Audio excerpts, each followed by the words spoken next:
दो best mental models हैं यानी थिंकिंग मेथड्स हैं। एक तो इलॉन मस्क का फेवरेट है जो कि सबको पता है और वो है first principle way of thinking. Where you're trained to think about first principles and did a sort of a first principles analysis of a rocket. Just broke down the materials. that it's good to think in terms of the physics approach for first principles.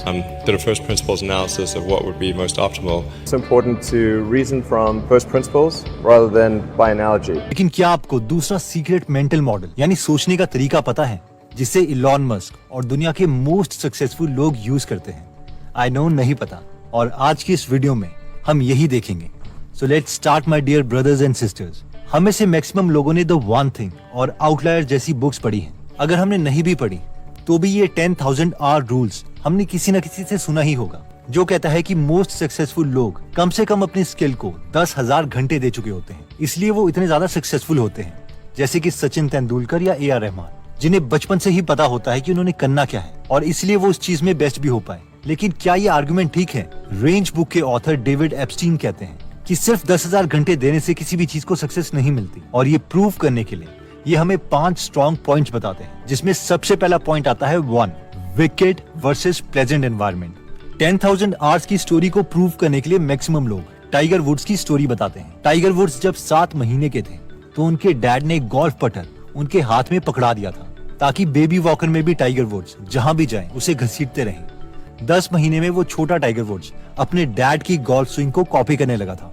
2 साल की उम्र में tiger woods national television में आ गए, जहां पर उन्होंने अपनी स्विंग दिखाई। जब टाइगर वुड्स 4 साल के हो चुके थे तो उनके डैड सुबह 9 बजे गोल्फ कोर्स छोड़ देते और शाम को 8 घंटे बाद लेने आते। 8 साल की उम्र में टाइगर वुड्स ने अपने डैड को गोल्फ में हरा दिया था और 21 साल की उम्र तक टाइगर वुड्स दुनिया के बेस्ट गोल्फर बन चुके थे। ऑब्वियसली स्टोरी से लगता है कि ये 10,000 आवर रूल काम करता है कि एक ही चीज को तुम टाइम देते रहो और तुम बेस्ट बन जाओगे। लेकिन एक और स्टोरी है एक लड़के की। ये लड़का है जिसे बचपन में नहीं पता था कि उसने करना क्या है, ना ही उसके पेरेंट्स ने उसे पुश किया कुछ करने के लिए। वो जो चाहता था उसके पेरेंट्स उसे करने देते। उसने स्कीइंग भी की, रेसलिंग भी की, swimming, skateboarding, basketball, handball, tennis, table tennis और इवन बैडमिंटन भी किया। काफी सारे स्पोर्ट्स को सैंपल करने के बाद धीरे धीरे इनका इंटरेस्ट टेनिस में आ गया और 30 साल की एज में जब एथलीट्स रिटायरमेंट की तरफ जा रहे होते हैं, ये लड़का फिर भी टेनिस में नंबर 1 रहा और इस लड़के का नाम था रॉजर फेडरर। एक इंटरव्यू में रॉजर की माँ ने कहा था कि हमारे पास रॉजर के लिए कोई भी प्लान नहीं था, ना ही प्लान ए और ना ही प्लान बी। इसने बहुत सारे स्पोर्ट्स खेले, उसमें से एक पसंद किया और उसमें बेस्ट हो गया। दोनों टाइगर वुड्स और रॉजर अपनी गेम में बेस्ट हैं, लेकिन इनकी जर्नी डिफरेंट है। टाइगर वुड्स स्टार्टिंग से एक ही चीज में फोकस थे और उन्होंने कोई भी स्पोर्ट्स ट्राई नहीं किया था, जबकि रॉजर ने बहुत से स्पोर्ट्स ट्राई किए थे और एक में बेस्ट बने। तो सवाल ये है कि बेस्ट अप्रोच कौन सी है? ऑथर के अकॉर्डिंग बेस्ट अप्रोच रॉजर की है, जिसमें हम बहुत सी रेंज की चीजें ट्राई करते हैं।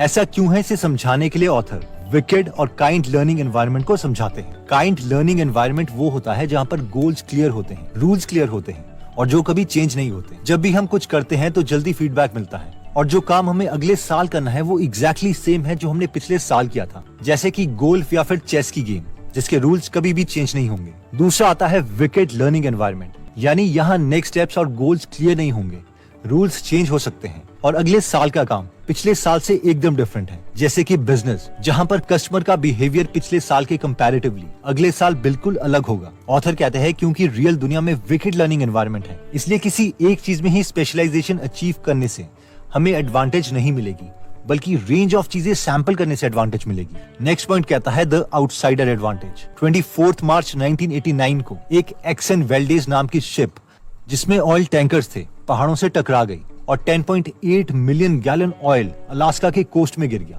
जब ये ऑयल पानी से मिला तो ये इतना थिक हो गया कि इसे पानी से निकाल के वापस लेके जाना ऑलमोस्ट इम्पॉसिबल हो गया था। ये बहुत खतरनाक एनवायरनमेंट इम्पैक्ट था, जिसकी वजह से लाखों सी लाइव्स मर गई। 20 साल तक किसी को इसका सोल्यूशन नहीं मिला। Alaska oil spill recovery institute के हेड स्कॉट पीगू को यह पता चल गया था कि जो ऑयल इंडस्ट्री में ऑलरेडी स्पेशलाइज्ड लोग हैं वो इस काम को नहीं कर पाएंगे, क्योंकि अगर वो इस काम को कर सकते तो उन्होंने कब का कर दिया होता। इसलिए उन्होंने innocentive.com नाम की वेबसाइट में एक कॉन्टेस्ट रखा और कहा कि जो भी इस प्रॉब्लम का सोल्यूशन देगा उसे 1.5 लाख रुपए दिए जाएंगे। और इंडीड इसका सोल्यूशन मिल गया और ये सोल्यूशन आया जॉन डेविस नाम के एक शख्स से, जिसका ऑयल इंडस्ट्री से कोई भी लेना देना नहीं था। वो तो एक केमिस्ट था। एक्चुअली जॉन डेविस के साथ बचपन में एक इंसिडेंट हुआ था। एक दिन डेविस और उनका भाई कंक्रीट पर काम कर रहे थे और गर्मी की वजह से वो बहुत जल्दी हार्ड हो गया था। डेविस ने अपने भाई से पूछा कि अब क्या करें, तो उसके भाई ने डेविस को एक मोटर के आगे मेटल रॉड लगा के दे दी। जब उसे कंक्रीट के मिक्सचर में डाला तो वो दोबारा से लिक्विड बन गई और यही सोल्यूशन डेविस ने ऑयल रिकवरी इंस्टीट्यूट को दिया और 1.5 लाख रुपए जीत लिए। लेसन ये है कि जब हम बहुत सी चीजें सैंपल कर चुके हैं और जब हम उन एक्सपीरियंसेस को किसी डिफरेंट फील्ड में ले जाते हैं तो हम प्रॉब्लम्स को एक्सपर्ट्स के मुकाबले डिफरेंट नजरों से देखते हैं, इसलिए बहुत चांसेस है कि हम उन प्रॉब्लम को सॉल्व कर सकते हैं। इसी कॉन्सेप्ट को समझते हुए इलॉन मस्क ने भी 22 अप्रैल को कहा था कि जो भी इंसान या टीम एयर या ओशन से कार्बन को रिमूव करने का सोल्यूशन देगी उसे इलॉन मस्क की फाउंडेशन की तरफ से 750 करोड़ रुपए दिए जाएंगे। आई एग्री, ये बहुत ज्यादा अमाउंट है। एनीवेज, नेक्स्ट पॉइंट आता है lateral thinking and withered technology. 1980s में जब गेम इंडस्ट्री में सारे लोग गेम्स को और ज्यादा इंप्रूव करना चाह रहे थे, ग्राफिक्स को बेटर बना रहे थे, जापान की निंटेंडो कंपनी के गनपाई युकाई ने कम्प्लीटली डिफरेंट स्ट्रैटेजी खेली। उन्होंने कहा गो वाइड नॉट डीप, और इसलिए उन्होंने एक नई गेम लॉन्च करी जिसका नाम था गेम बॉय। इसमें कोई सोफिस्टिकेटेड ग्राफिक्स नहीं थे, बस नॉर्मल डॉट मैट्रिक्स वाले LCD लगे थे और टेट्रिस जैसी बेसिक गेम्स खेली जा सकती थी जो कि बाकी गेम्स के कंपैरेटिवली सस्ती थी और बहुत लोगों को पसंद भी आई। और इस स्ट्रैटेजी से निंटेंडो कंपनी ने बहुत पैसे कमाए। आई होप इस कॉन्सेप्ट से आप में से मैक्सिमम लोगों को सारेगामा कारवां पोर्टेबल डिजिटल म्यूजिक प्लेयर याद आ गया होगा और आप भी सोच रहे होंगे कि एप्पल के जमाने में ये पुराना रेडियो सिस्टम कौन लेगा। एनीवेज, नेक्स्ट पॉइंट कहता है learning to drop your familiar tools.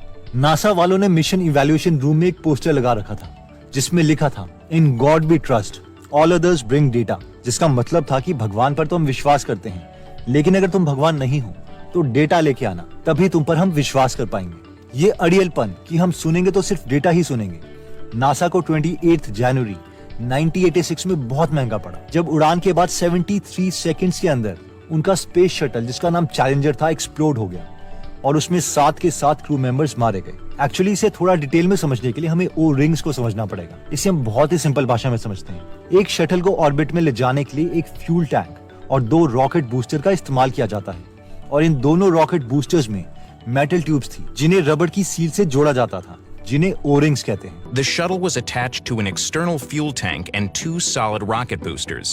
Each of the boosters was constructed of joined metal tubes, and the field joints were sealed with 2 rubber gaskets called O-rings. Actually कम temperature की वजह से ये O-rings hard हो गए थे और इनका काम था कि ज्यादा टेम्परेचर से ये एक्सपैंड होके सील्स का काम करें और गैस को आगे ना जाने दें। The booster joints weren't behaving according to design. On several flights, especially those at cold temperatures, rocket propellant had blown by the primary O-ring.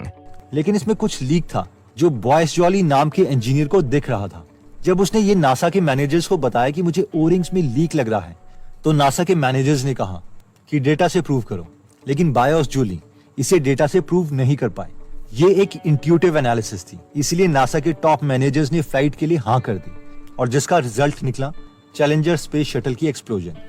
तो हमारे लिए लेसन ये है कि अपने पुराने मेथड्स में हमें बहुत एडमेंट नहीं होना चाहिए और रेंज ऑफ एक्सपीरियंसेस को ट्राई करने के लिए रेडी रहना चाहिए। 5th पॉइंट कहता है कि create a set of first principles. जब भी हम नई नई चीजें सीखते हैं, उन्हें सैंपल करते हैं, तो हर एक फील्ड से हमें उनके फर्स्ट प्रिंसिपल्स मिलते हैं, यानी बेसिक रूल्स मिलते हैं।